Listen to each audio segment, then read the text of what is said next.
तो दोस्तों इस वीडियो में आपके साथ मैं शेयर करने वाला हूँ 3 बेहतरीन कंपनीज़ और इनके स्टॉक्स अभी हमको गिरावट पे देखने को मिल रहे हैं। लेकिन इस गिरावट में कहीं न कहीं दोस्तों मुझे लगता है एक ज़बरदस्त अपॉर्च्युनिटी छुपी हुई है। अगर आपका एक लॉन्ग टर्म का नज़रिया है, तो इन 3 कंपनीज़ में हमको यहाँ पर निवेश करना चाहिए, अपनी एसआईपीज़ को डिप्लॉय करना चाहिए क्योंकि ये तीनों कंपनी फंडामेंटली बहुत ही मजबूत है। अपनी सेक्टर की लीडर कंपनीज़ हैं जहाँ पर फ्यूचर की अर्निंग विजिबिलिटी क्लियरली नज़र आती है। तो इन कंपनीज़ के बारे में दोस्तों हम चर्चा करेंगे। टेक्निकल चार्ट पे आपको यहाँ पर मैं लेवल्स बताने वाला हूँ। सबसे पहले दोस्तों हम यहाँ पर बात करते हैं एफआईआईज़ के डेटा की। तो आप देखिए आज के दिन में भी करीब 7,500 करोड़ मतलब 7600 करोड़ का यहाँ पर नेट सेलिंग करते हुए देखने को मिले हैं एफआईआई। तो इनकी सेलिंग दोस्तों जो फ्रीक्वेंसी है, जो यहाँ पर इंटेंसिटी है लगातार बढ़ती जा रही है। तो कहीं न कहीं दोस्तों इसका असर एक मार्केट पे हमको देखने को मिल रहा है। तो एफआईआई यहाँ पर नेट सेलर्स बने हुए हैं लगातार। इस महीने की बात करें, मार्च की मैं बात कर रहा हूँ यहाँ पर 18,000 करोड़ की ऑलरेडी 18,000 करोड़ से ज़्यादा की ऑलरेडी यहाँ पर सेलिंग हो चुकी है। वहीं डीआईआईज़ यहाँ पर डेफिनेटली बाइंग कर रहे हैं, लेकिन जो है नेट सेलिंग हमको यहाँ पर देखने को मिल रही है एफआईआईज़ की तरफ से। एंड यहाँ पर दोस्तों अगर हम ग्लोबल मार्केट्स देखें आज के दिन की अगर बात करें, तो आप देख सकते हैं डाउ जोन्स, एस&पी एंड नेस्डैक में हमको एक अच्छी खासी गिरावट देखने को मिल रही है। लेकिन यूरोपियन मार्केट्स में अगर आप देखें तो काफ़ी दोस्तों यहाँ पर तबाही का माहौल देखने को मिल रहा है। डेक्स यानी कि जो जर्मनी का इंडेक्स है ऑलमोस्ट 3.5% गिरावट पे है।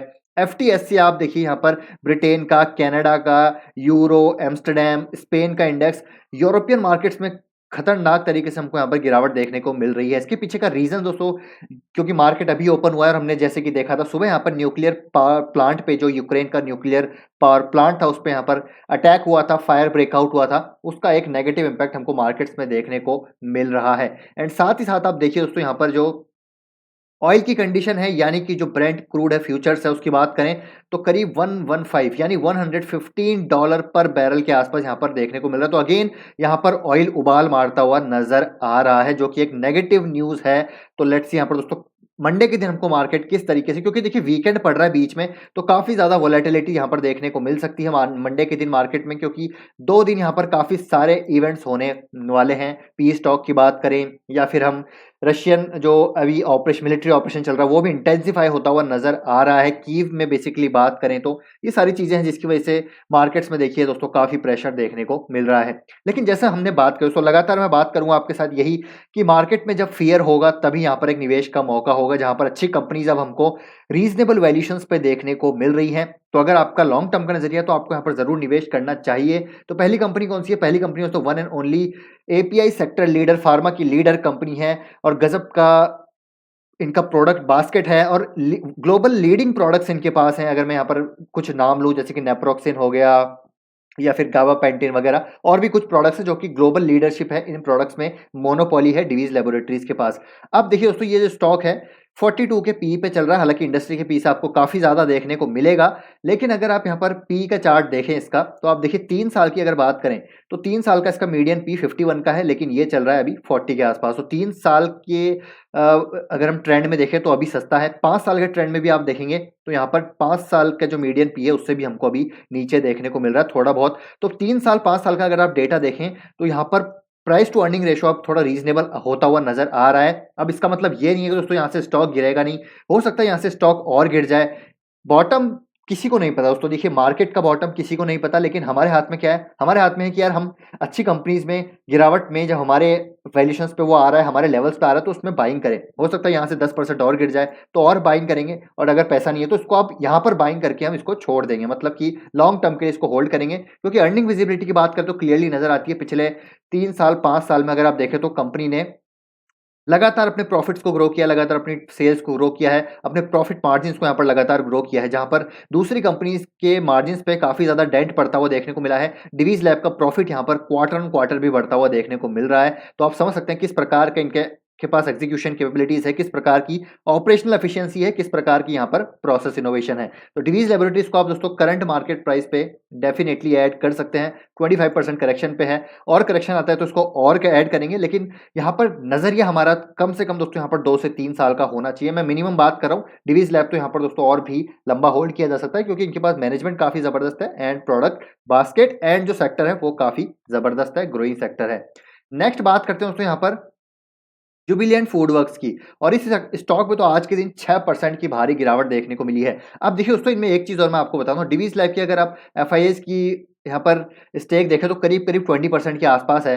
तो एफआईआईज़ की सेलिंग का डेटा मैंने आपको क्यों दिखाया, क्योंकि एफआईआईज़ की सेलिंग अगर होगी तो कहीं न कहीं जहाँ पर एफआईआईज़ का माल ज़्यादा है, जिन सेक्टर लीडर कंपनीज़ में एफआईआईज़ का यहाँ पर निवेश है, वो दोस्तों आपको प्रेशर में आते हुए देखने को मिलेंगे। तो एक कारण ये भी है कि इन स्टॉक्स में गिरावट हो रही है। एफआईआईज़ का सेलिंग एक रीज़न और है कि इनमें हमको प्रेशर देखने को मिल रहा है। चाहे हम डिवीज़ की बात करें, चाहे जुबिलेंट की बात करें। जुबिलेंट में तो आप देखिए एफआईआईज़ की होल्डिंग 40% के आसपास हो, तो बहुत ही ज़्यादा एफआईआईज़ इस कंपनी में निवेशित हैं। तो एफआईआईज़ की अगर सेलिंग होगी तो आपको ये जो गिरावट है ये तो देखने को मिलेगी। लेकिन ये इसमें जितनी ज़्यादा गिरावट हो रही है उतना ज़्यादा अट्रैक्टिव हो रहा है। अगर मैं वैल्यूएशंस की बात करूँ तो आप देखिए इंडस्ट्री के पीई मतलब स्टॉक का पी इंडस्ट्री के पी के सिमिलर है, लेकिन अगर हम इसका हिस्टोरिकल पी देखें 5 साल का, तो देखिए 5 साल का हिस्टोरिकल पी 104 है, लेकिन अभी ये चल रहा है 80 पे, तो यहाँ सस्ता है।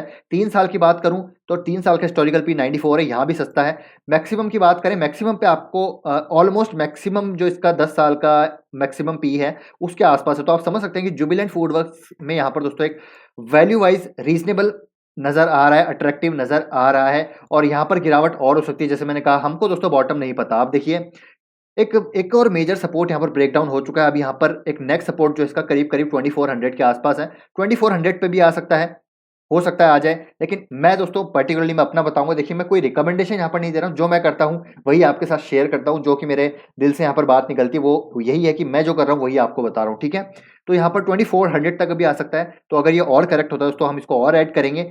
नहीं है कैश कोई बात नहीं, होल्ड करके रखिए, लॉन्ग टर्म में यहाँ पर डेफिनिटली आपको एक रिटर्न रिवॉर्ड यहाँ पर मिलता हुआ देखने को मिलेगा। जो ये अभी पेन है वो फ्यूचर में गेन बनता हुआ डेफिनिटली नज़र आएगा, क्योंकि अभी ब्रॉडर मार्केट्स में भी प्रेशर है, सारे इंडेक्सेस गिर रहे हैं, तो ये कंपनीज भी गिर रही है। कोई फंडामेंटली यहाँ पर कोई इशू नहीं है, फंडामेंटल्स कुछ कोई यहाँ पर प्रॉब्लम नहीं है, कॉर्पोरेट गवर्नेंस का कोई इशू नहीं है। डेफिनिटली यहाँ पर अर्निंग विजिबिलिटी क्लियरली नजर आती है। तो प्रॉफिट एंड बैलेंस शीट की अगर बात करें, पीएनएल स्टेटमेंट की बात करें, तो उसमें आपको ग्रोथ देखने को मिलेगी। तो अभी ये जो रशिया यूक्रेन का प्रेशर है इसकी वजह से स्टॉक भी गिर रहे हैं, तो ये जो फियर का माहौल है इसी में हमको दोस्तों बाइंग करनी है। क्योंकि देखिए बाय द फियर, अगर मैं आपको बताऊं, buy the fear and sell the greed, तो ये एक कोट है जो कि बहुत ही ज्यादा रेलिवेंट है हमेशा at any given point of time in the market. तो यहाँ पर आपको फियर को बाय करना है, ग्रीड को सेल करना है, तो ये आपको हमेशा ध्यान रखना है। फियर को अगर बाय करेंगे तो लॉन्ग टर्म में उसका गेन डेफिनेटली मिलेगा। तो ये हो गया दूसरा। तीसरा स्टॉक है दोस्तों यहाँ पर बालकृष्ण इंडस्ट्रीज। अब ये भी दोस्तों सेक्टर लीडर कंपनी है, अपने क्षेत्र की टायर सेक्टर में मार्केट लीडर कंपनी है। और ये जो स्टॉक का प्राइस टू अर्निंग है, आप देखिए यहाँ पर 23 का आ चुका है। अगर मैं यहाँ पर आपको प्राइस टू अर्निंग चार्ट दिखाऊं, 5 साल में आप देखिए इसका जो हिस्टोरिकल मीडियन पीए 29 का है, उससे काफी नीचे आ चुका है, 24 23 के आसपास चल रहा है। 3 साल की बात करें तो 3 साल में 28 का था मीडियन पी, अभी उससे काफी नीचे चल रहा है। तो 3 साल और 5 साल का डेटा अगर आप देखें तो वैल्यूएशन वाइज अट्रैक्टिव नजर आ रहा है, अर्निंग विजिबिलिटी क्लियरली नजर आ रही है। एंड जैसे हमने बात करी यहाँ पर काफी ज्यादा एफआईएस की सेलिंग हो रही है, तो इन स्टॉक्स में भी गिरावट देखने को मिल रही है। बाकी रिटर्न रेशियोज की बात करें, प्रॉफिट एंड लॉस की बात करें, लगातार आपको 3 साल 5 साल में इनकी अर्निंग ग्रो होती हुई देखने को मिली है। लेकिन शेयर का प्राइस अभी गिरावट दिखा रहा है, ईपीएस ग्रो हो रहा है लेकिन इसका स्टॉक का प्राइस गिर रहा है। तो वह अट्रैक्टिव वैल्यूएशंस पे अब यहाँ पर होता हुआ ये नजर आ रहा है। अब यहाँ पर एक अपडेट भी मैं आपको देना चाहूंगा, आज ही की लेटेस्ट अपडेट है। तो इनका दोस्तों जो भुज प्लांट है जहां पर इन्होंने केपेक्स किया था रिसेंटली, ब्राउनफील्ड एक्सपेंशन ये करा था इन्होंने, वो अब यहाँ पर कमेंस हो चुका है, कमर्शियल प्रोडक्शन यहाँ पर कमेंस हो चुका है। तो यहाँ पर कहना है देखिए, this will result in increase production of tyres up to 50,000 metric ton per annum. तो यहाँ पर अगर कमेंस हो चुकी है, प्रोडक्शन कमर्शियलाइज हो चुका है, तो आप समझ सकते हैं कि यहाँ से अगेन प्रोडक्शन इंक्रीज होगा तो रेवेन्यू इंक्रीज होगा एंड देन प्रॉफिटेबिलिटी इंक्रीज होगी। और मैनेजमेंट यहाँ पर काफी कॉन्फिडेंट है अपने बिजनेस को लेकर। रिसेंटली इन्होंने 2250 करोड़ रुपए का दोस्तों यहाँ पर निवेश किया है, जहां पर भुज का प्लांट अभी हमने देखा आज के दिन यहाँ पर कमेंस हो चुका है। कार्बन ब्लैक के लिए इन्होंने यहाँ पर 650 करोड़ का केपेक्स किया है, वो H1 FY23 में कंप्लीट होगा। एंड टेक्नोलॉजी अपग्रेडेशन किया है, वलुज प्लांट में ये केपेक्स करने वाले हैं। तो करीब यहाँ पर 3,60,000 मेट्रिक टन पर एनम की कैपेसिटी FY23 तक हो जाएगी। तो यहाँ पर आप समझ सकते हैं कि टायर इंडस्ट्री में अभी प्रेशर देखने को मिल रहा है, क्योंकि रबर के प्राइसेस काफी ज्यादा बढ़ चुके हैं, क्योंकि रबर की जो मैन्युफैक्चरिंग होती है उसमें क्रूड ऑयल डेरिवेटिव्स का काफी यूज होता है। तो उसकी वजह से रबर के प्राइसेस बढ़े हैं, तो इनके भी प्रेशर हमको देखने को मिल रहा है। रॉ मटेरियल प्राइसेस बढ़ेंगे तो इनके भी प्रेशर आएगा। लेकिन हमको लॉन्ग टर्म का नजरिया रखना है, हमको देखना है भविष्य में क्या होगा। अभी अगर शॉर्ट टर्म में देखेंगे तो आप स्टॉक को बेच के निकल जाएंगे, लेकिन भविष्य का अगर आप देखें तो यहाँ पर मेरे ख्याल से आपको निवेश करना चाहिए, क्योंकि मैनेजमेंट ने बोला है यहाँ पर मार्जिन गाइडेंस दिया दोस्तों 30% की, जो कि बहुत ही जबरदस्त है। और इंडस्ट्री लीडिंग मार्जिन पे कंपनी काम करती है, ग्लोबल लीडरशिप है, 160 देशों से ज़्यादा में इनका प्रोडक्शन है एंड मैनेजमेंट ने यहाँ पर बोला है कि अभी जो 6% का मार्केट शेयर है इसको 10% तक ये लेके जाएंगे, तो मार्केट शेयर भी ये गेन करते हुए नजर आएंगे। तो at this point of time 35% की करेक्शन है, तो यहाँ से देखिए और गिर सकता है ये स्टॉक। मुझे लगता है आपको 1600 तक भी आता हुआ देखने को मिल सकता है, लेकिन अगर आपका लॉन्ग टर्म का नजरिया है तो अपनी एसआईपी को यहाँ पर डिप्लॉय करना चालू कीजिए। लॉन्ग टर्म का नजरिया देखिए, शॉर्ट टर्म में आप सोचेंगे यार यहाँ निवेश करके मैं हमको यहाँ 10% के रिटर्न मिल जाएंगे, तो वो ऐसा नहीं होगा दोस्तों। 10% 50% से कुछ नहीं होगा। हमको यहाँ पर मल्टी बैगर रिटर्न बनाने, मतलब कि यहाँ पर हमको 3x 5x 10x यहाँ पर 15x पैसा बनाना है, तो उसके लिए हमको लॉन्ग टर्म के लिए वेट करना पड़ेगा। लॉन्ग टर्म के लिए हमको यहाँ पर अग्नि परीक्षा देनी पड़ेगी। मार्केट वॉलेटिलिटी में हमको यहाँ पर सर्वाइव करना पड़ेगा। ये जो प्रेशर है, जो फियर है, इसको सर्वाइव करना पड़ेगा, तभी हमको ये रिटर्न लॉन्ग टर्म में देखने को मिलेंगे। और ये सारी सेक्टर लीडर कंपनीज हैं, शॉर्ट टर्म मार्केट की कई सारी साइकिल्स ये देख के आ चुकी हैं, तो अगेन एक और साइकिल है, ये भी गुजर जाएगी। तो ये है दोस्तों 3 स्टॉक्स। देखिए और भी स्टॉक्स है मार्केट में, अगर आप देखें तो एशियन पेंट्स करेक्ट हो रहा है, ठीक है, पीडीलाइट करेक्ट हो रहा है, रिलैक्सो करेक्ट हो रहा है, तो इन पे भी आप निवेश कर सकते हैं। लेकिन अभी लगता है मुझे क्रूड ऑयल की बात करें तो एशियन पेंट्स के नंबर्स देखने पड़ेंगे। पीडीलाइट का पी अभी भी काफ़ी ज़्यादा है, लेकिन इनका पी हमेशा ही ज़्यादा रहता है दोस्तों। यहाँ पर रिलैक्सो का पी भी ज़्यादा ही रहता है, तो इनमें भी आप थोड़ी थोड़ी एसआईपी कर सकते हैं। ये सेक्टर लीडर कंपनीज हैं, इनका भविष्य उज्जवल है। ये जो मार्केट की अभी शॉर्ट टर्म में पैनिक है, ये डेफिनेटली एक शॉर्ट टर्म आप कह सकते हैं कि इम्पैक्ट है। लॉन्ग टर्म में इसका कोई भी इम्पैक्ट नहीं है, जैसे कि हम लगातार बात कर ही रहे हैं। तो आई होप ये वीडियो दोस्तों आपको इन्फॉर्मेटिव लगा होगा। अगर वीडियो पसंद आया तो लाइक कीजिए, शेयर कीजिए। आपके थॉट्स, आपके ओपिनियंस आप कमेंट बॉक्स में जरूर ड्रॉप कर सकते हैं। तो आई होप ये वीडियो दोस्तों आप लाइक जरूर करेंगे। तो मिलते हैं नेक्स्ट वीडियो में। Till then take care, bye bye.